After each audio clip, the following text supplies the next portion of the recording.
Hello, this is Pin My Podfic. Welcome back to my channel. And this is I'll Bleed Wherever I Want to Bitch by TanaraRay, Chapter 10. I have just read chapter 13 of my other project, so I'm getting a bit of emotional whiplash. So yeah, even the emotional whiplash in general. So if I just yeah, totally do. Now let's get on with the chapter. Kasi hates everything. Why? Why did he have to panic in front of these bitches? That was so embarrassing. He just doesn't do embarrassment because usually he doesn't do stupid. But that whole fucking shit show was one of the stupidest things he's ever been involved in, and he's friends with Dun's face, so that's saying something. On the other hand, he got a few answers. Not nearly as many as he would have liked. He's honestly just got even more questions now, but he's not completely in the dark anymore. As opposed to these morons, really. Just how stupid do you have to be? Fucking human experiments, honestly. Who shit in their brains? How are they called the world's greatest detectives? The fact that they have no idea who did this shit alone tells Kathy enough of their abilities. 12 bodies, a whole ass Nomu, and him and these fuckers haven't figured out shit. As always, if he wants shit done right, he'll have to do it himself. And he'll get right to that as soon as he's not a walking train wreck anymore. And for that, as fucked as it is, he'll have to let them do their thing. Let them help him. He doesn't want to call it that, doesn't want to admit that he's out of his depth, but in the end, he's done enough lying to himself for a lifetime. He doesn't want to spend what's basically his second one of those neck deep in denial and borderline suicidal independence. Because going out in this condition would be suicide. The gnome has proven that with his fuck ass elbow, one little nudge from a literal kid's arm, and he's on the floor, halfway to unconsciousness, and he doesn't even want to begin imagining what a fist would do. He should probably be grateful to the universe that his captors at least care for his physical health this time. Be thankful and all that so it doesn't fuck him over that badly again. But fuck them. He'll start being grateful when they give him his freedom and don't talk about him like an unruly dog that doesn't understand them. Fucking Agent Butler. Little bitch, that one. Kaspi wiggles on his back a bit and curses the fact that he can't sleep on his side these days. Now he's stuck thinking about shit and also uncomfortable, and he can't even walk around or sound shit because he doesn't know where the fuck he is and which rooms have no fucking rail on a 50 feet drops. A literal cliff in the middle of the room, and these fuckers let kids walk around there. Osho would have a conniption. Hell, Katsuki is having one, and safety has never made it into his top 100 priorities a day in his life. Almost falling to his death because of a deranged middle schooler with the sharpest elbows on this earth and ego issues the size of fucking Jupiter somehow made it one. Seriously, the kid is worse than Katsuki, and Katsuki spent his middle school years as someone he'd happily kill today. No, that does not constitute as evidence of suicidal tendencies, Mr. Skunk ass bitch. Maybe Katsuki can kickstart his character development. tell him he'll hate himself in a few years if he keeps going like that, or show him that having friends is significantly more helpful in life or death situations than not showing a single weakness to anyone at any time to seem perfect enough. Yeah, no, that's well into the territory of emotional honesty, and Katsuki will not fucking do that. Especially not for someone part of the group keeping him captured right now. They all insist he's free to go at any time, but then they kick up a fuss when he wants something as simple as seeing where he's going. Like, yeah, sure, secret identities and shit, but the number of times they slipped up by now, and the way he doesn't even have to Google anyone to tell who at least one of them is so fucking redundant. It's not even funny anymore. Todd, he can't believe it's actually that conspiracy that was proven right. Jason Wayne Todd, the dead adoptive son of Bruce Wayne, one of the stupidest, wildest theories Katsuki read at the library, and that one is right. The picture next to the article, the name Drake, it all fits. The furry club is actually a furry family of insane millionaires. The most ridiculous conspiracy, and that one's the truth. This dimension is a literal fever dream, and Katsuki wants to fucking wake up. Please and thank you. The stupidest thing is, he read maybe 25% of the article before writing it off as stupid bullshit, so he doesn't know the rest of them for shit.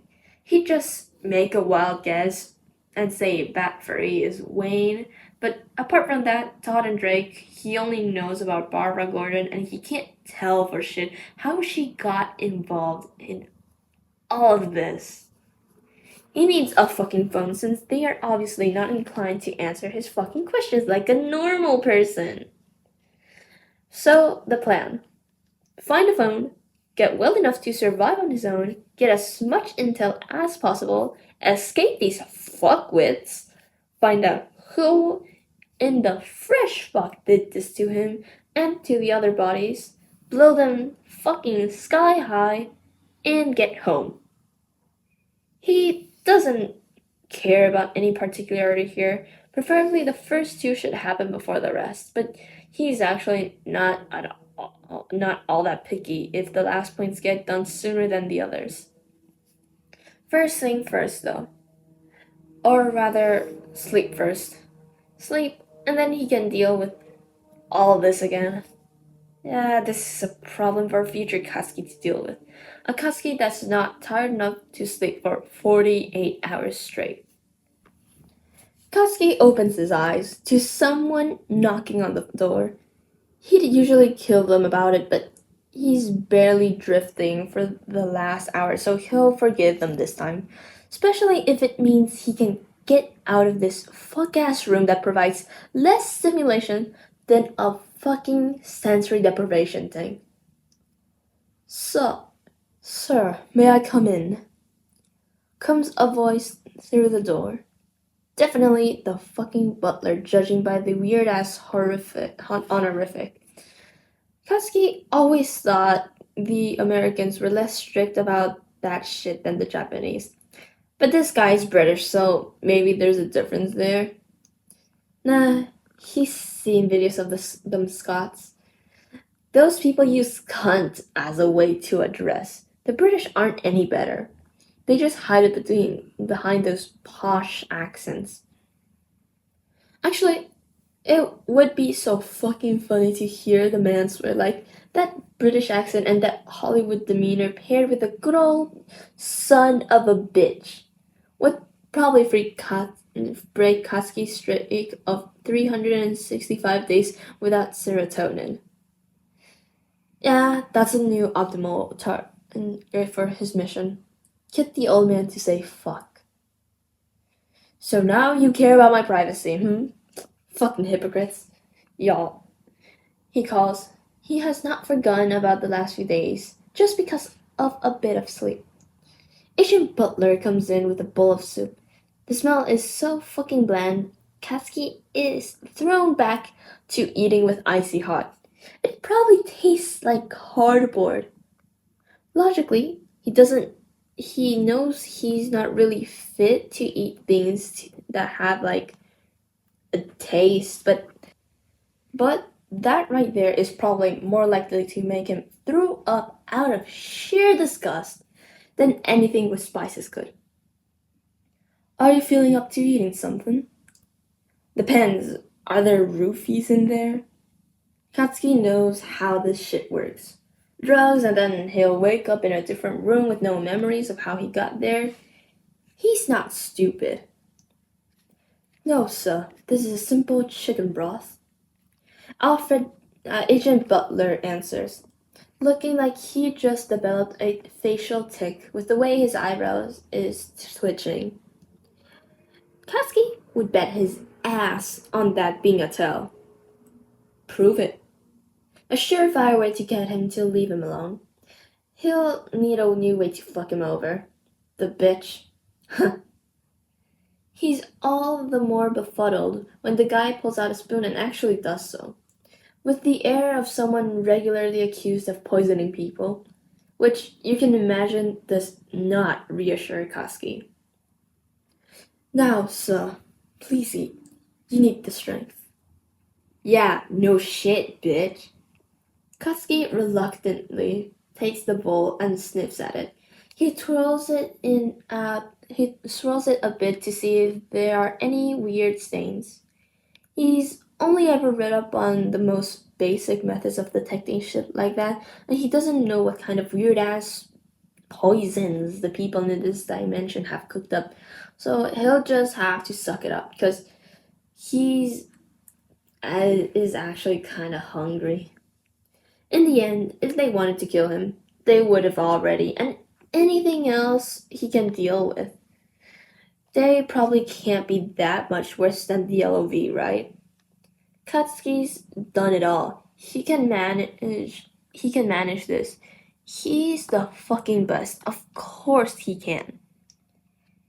He takes a small sip to see if it tastes weird, and when he predictably tastes cardboard, he says a mental fuck it and starts shoveling it down as fast as possible without overwhelming his stomach to minimize the time he has to taste this absolute bullshit.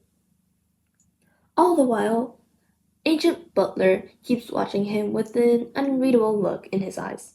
He manages half the bowl with that blank domino staring right at his fucking face before he genuinely can't take it anymore. Will you stop fucking staring at me like a fucking creep? The man's already impossibly straight fucking posture strains even more and his lip twitches. Sorry, sir. I did not intend to make you uncomfortable. He excuses with actual fucking remorse in his voice. Katsuki starts a mental list of evidence for why the man has to be some kind of robot. Yeah, well, been doing a great fucking job at it, that moron. The man shifts and stays quiet, so Katsuki goes back to eating. Agent Butler, he makes a genuine effort not to stare the whole time, but he's still fucking there, so the creepiness lightens only marginally. He only speaks up again when Katsuki's done. Now, I'd like for you to move to a different room. Katsuki tenses. If the fucker asks again, he swears to fuck. Would you be willing to wear a blindfold during? Motherfucker. Look, extra, you can try every fucking method under the sun. I know who you are. You fuckers slipped up on your fucking own so often enough that I have enough names to put it together with a singular fucking minute on a phone. Your identities are free, real fucking estate to me. So fuck off with that bullshit. Either kill me now or let me see where I'm going. The volume of that last sentence feels wrong in the room. The white walls don't fit with screaming. Something should change, should happen. Nothing does. Not even Agent Butler's expression. He just nods. I see, he says, and then leaves the room without the bowl. Katsuki slumps back into his pillow with a huff. Fucking emotionless psychopath. Katsuki lets his fingertips wander over the edge of the porcelain shard in his hands. It's the biggest one he got out of the bowl, and it's sharp enough to break skin with just a little pressure. More effort than an actual knife, but it'll do for his plans. If any of these fuckers try drugs or blindfolds, they'll fucking bleed. Like clockwork, the door opens again, this time to reveal skunk-ass bitch's back, which gives Katsuki enough time to hide the shard before he turns around. Yo, kid, you're moving today. He yawns. Gotta get some sunlight in this bitch, you know? His domino is undoubtedly hiding his eyes, so heavy he might as well be blind. You gonna give me roofies or some shit? Husky hands tighten on the shard. Nah, I've got B to drop it. He slurs out. He's probably mentally still in bed. Now, come on. I don't got all day. Katsuki scrambles up, making sure to hide the absolute carnage of porcelain under the blanket from sight. I want my stuff back, he demands. He's not leaving this place without it. It's already in your room. Todd waves him off. I'll even wash your clothes for you. It's fucking filthy, that shit. Yeah, no shit. Try being homeless for a bit. See how it works out for you, bitch. Fuck off, he huffs, making his way over to the door at an embarrassingly slow pace. Fucking ribs. The moron's eyes sweep his hunched posture, and a frown takes over his face. You know, you think you can do stairs? Katsuki could almost mistake his tone for worry. He doesn't though, 'cause he's not stupid. Of course I can, extra, he growls, resolutely ignoring the bolt of pain the mere thought shoots up his spine. He's already handed these guys too much ammunition. He's not about to look even weaker in front of this weirdo. Sit yourself then. And with that, he turns around and starts out of the door in long strides. Katsuki, for the fucking life of him, cannot fucking match.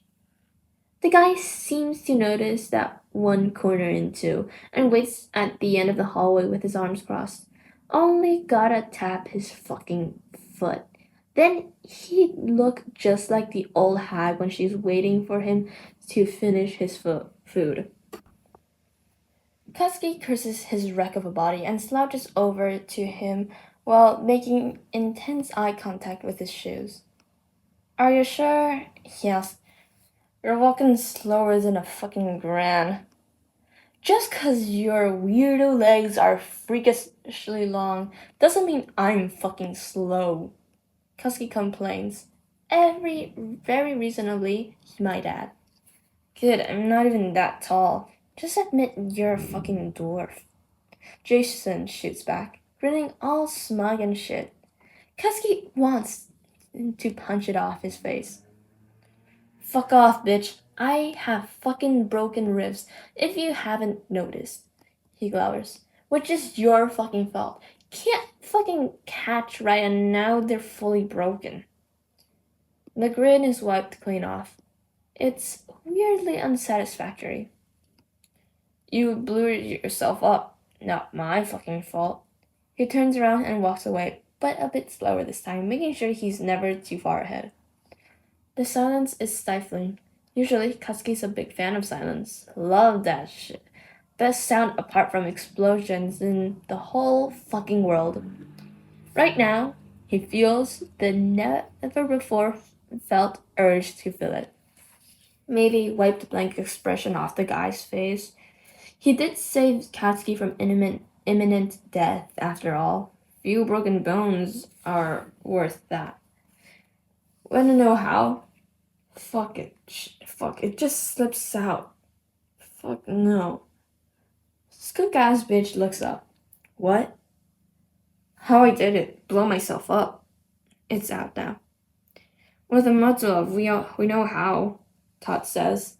Eyebrow raised. He scoffs. That was not a muddle of. Throw it on the floor, see what happens. Won't blow, I can tell you that. Todd turns fully to him, walking backwards like some weirdo trying to impress. Katsuki is half tempted to shove him.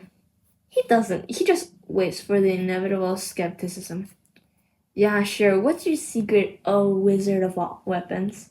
He asks, dripping sarcasm all over the floor. Oh, fuck off. I made it myself. Only works for me. Adapted the formula so it doesn't self-ignite anymore. He explains. Doesn't that kind of defeat the purpose defeat the purpose? Todd crosses his arms. Like, that's just a bomb now, not a matter of cocktail.